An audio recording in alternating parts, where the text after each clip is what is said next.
العالمین والصلاة والسلام على سید المرسلین وعلى آلہ الطیبین واصحابہ الطاہرین اما بعد فاعوذ باللہ من الشیطان الرجیم بسم اللہ الرحمن الرحیم قل هو اللہ احد اللہ الصمد لم یلد ولم یولد ولم یکن لہ کفوا احد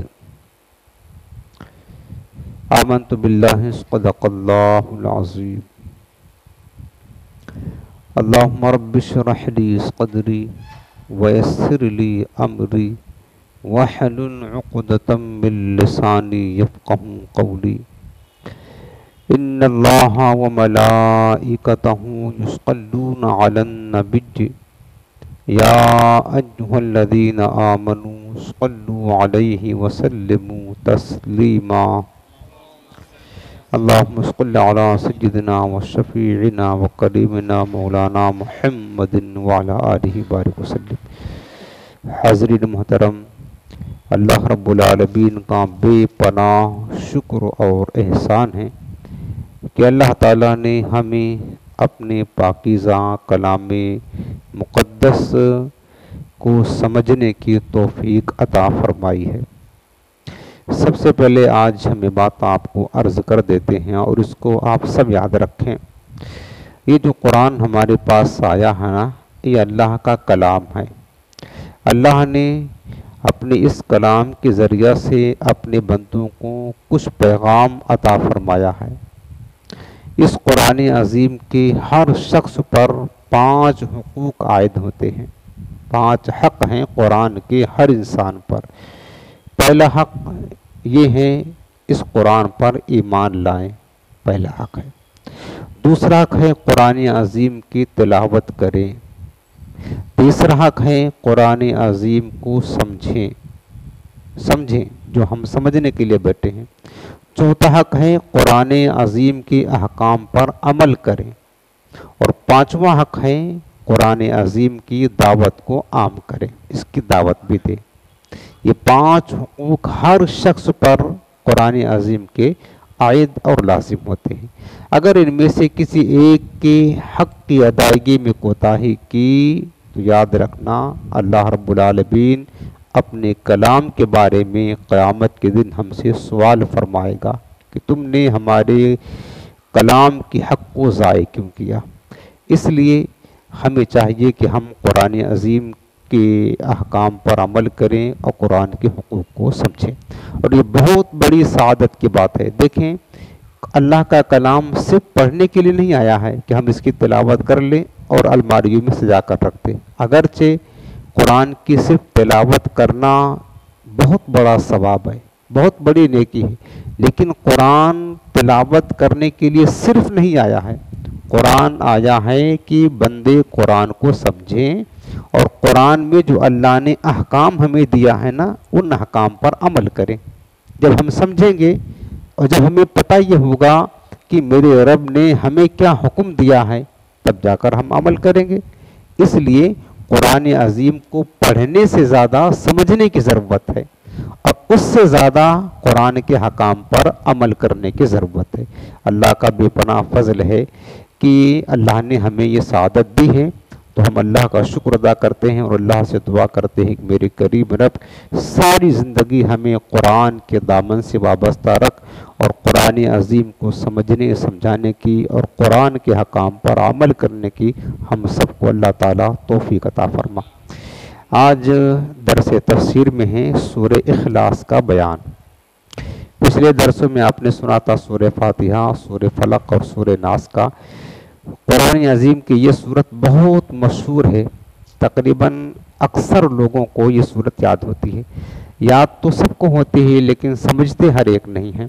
اس لیے آج ہم، چونکہ یہ بہت اہم صورت ہے اور بہت زیادہ فضیلت کا باعث ہے، ذرا تفصیل کے ساتھ اس کا درس سنیں گے تاکہ ہمیں اس کی اہمیت پتہ چلے اس کا معنی بھی ہم یاد کرنے کی کوشش کریں گے تاکہ جب ہم پڑھیں تو سمجھیں کہ اس کا مطلب کیا ہے، اس کا معنی کیا ہے، اور اس کی جو فضیلتیں ہیں سورہ اخلاص پڑھنے کی وہ بھی ہم سمجھنے کی کوشش کریں گے۔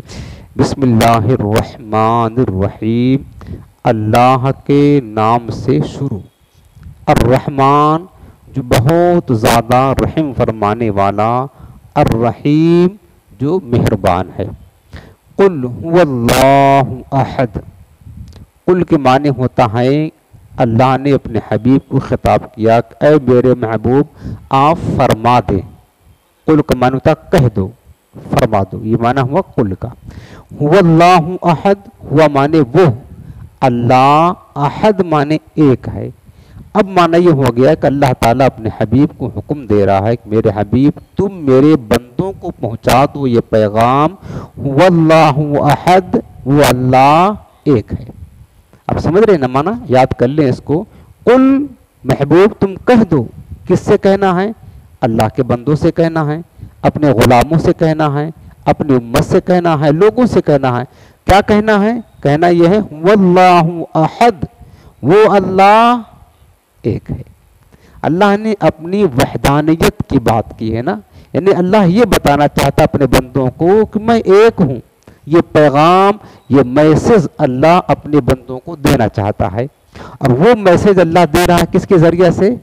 اپنے حبیب کے ذریعہ سے۔ حالانکہ یہاں پر ایک بات دیکھیں کہ اس سورت کو سورہ توحید بھی کہتے ہیں، سورہ اخلاص بھی کہتے ہیں، خالص اس میں اللہ کی وحدانیت کی، اللہ کی ذات و صفات کا ذکر ہے اس صورت میں۔ اس مناسبت سے اس کو سورہ توحید کہتے ہیں۔ ہے تو اللہ کی صفات کا بیان، اللہ کی توحید کا بیان، خالص اللہ رب العالمین کی صفات کا بیان ہے، لیکن یاد رکھنا یہ اللہ کی صفات، اس کی وحدانیت، اس کی توحید کا بیان جو آغاز ہو رہا نا لفظ قل سے، یہ اس میں رسالت کا بھی ذکر ہے۔ اس میں کیا چیز ہے؟ رسالت کا بھی ذکر ہے۔ یہ بات سمجھانا چاہتا ہوں۔ قل کہہ کے اپنی بات بھی لب سے تیرے سنی ہے، کس قدر میرے رب کو تیری گفتگو پسند۔ اللہ رب العالمین تو قادر مطلق ہے نا، اللہ پاک کو یہ پیغام پہنچانا ہے کہ میں ایک ہوں۔ یہ پیغام کس کو دینا ہے؟ اپنے بندوں کو۔ تو کیا اللہ اس بات پر قادر نہیں کہ براہ راست اللہ اپنے بندوں کے دل میں ڈال دے کہ میرے بندوں میں ایک ہوں، بندے ماننے لگ جائیں؟ قادر ہے نا، اس میں تو کوئی شک نہیں ہے۔ اللہ تعالیٰ اپنا پیغام اپنے بندوں کو براہ راست ڈائریکٹ دے سکتا ہے کہ میں ایک ہوں، اللہ ڈال دے۔ بے شمار باتیں اللہ ہمارے دل میں ڈالتا ہے، ہم کرنا شروع کر دیتے ہیں۔ بھائی ہمیں یہ توفیق ملی ہے آج یہاں بیٹھنے کی، یہ کس نے ہمارے دل میں یہ بات ڈالی ہے کہ ہم جائیں درس میں بیٹھیں، درس سنیں، درس دیں؟ یہ کس نے ڈالی ہے؟ رب نے ڈالی ہے نا، ہمارے دل میں یہ بات ڈالی، توفیق دی تو ہم آ کر کے یہاں بیٹھ گئے۔ تو اللہ رب العالمین اس بات پر قادر ہے کہ اپنی بات اپنے بندوں تک براہ راست پہنچا دے، ہے نا قادر؟ لیکن اللہ تعالیٰ نے ایسا نہیں کیا۔ اپنی بات، اپنی کون سی بات؟ اپنی وحدانیت کی بات، اپنی توحید کی بات، اپنے ایک ہونے کی بات جب اپنے بندوں کو پہنچانا تھا تو ڈائریکٹ نہیں دیا، پہلے محبوب کو کہا محبوب قل، تم کہو، تم کہو میرا پیغام ہے، میں ایک ہوں، میں واحد ہوں، یہ پیغام میرے بندوں تک تم پہنچاؤ۔ اس کو کہتے ہیں رسالت، اس کو کیا کہتے ہیں؟ رسالت، میں نے پہچانا، پیغام پہنچانا۔ یہ پیغام ہے هو اللہ احد، یہ اللہ کا پیغام ہے، اللہ کا پیغام، اللہ کی توحید کا پیغام ہے، اللہ کی وحدانیت کا پیغام، اللہ کے ایک ہونے کا پیغام۔ ایک ہونے کا پیغام ابتدا کہاں سے ہو رہی ہے؟ رسالت سے ہو رہی ہے۔ قل، اب میں میرے حبیب تم پہنچاؤ۔ اللہ رب العالمین اپنے بندوں کو تعلیم دینا چاہتا ہے کہ میرے بندو، میں قادر مطلق ہو کر بھی اپنی وحدانیت کا پیغام جب تم تک پہنچانا چاہتا ہوں تو ڈائریکٹ تم تک نہیں پہنچاتا ہوں، اپنے محبوب کو کہتا ہوں محبوب تم پہنچاؤ میرا پیغام۔ تو لہٰذا میرے بندو تمہیں تعلیم یہ ہے کہ تم بھی جب اپنی کوئی بات میری بارگاہ میں پہنچانا چاہو تو ڈائریکٹ مجھ سے مت کہا کرو، میرے حبیب کے ذریعہ سے آیا کرو، تاکہ تمہاری بات میری بارگاہ میں قبول ہو جائے۔ یہ پیغام دیا اللہ نے، یہ میسج دیا، ٹھیک ہے نا؟ تو ہے سورہ توحید، ہے وحدانیت کا بیان، صفات کا بیان، لیکن وحدانیت اسی وقت قبول ہوتی ہے جبکہ رسالت کے واسطے سے ہو،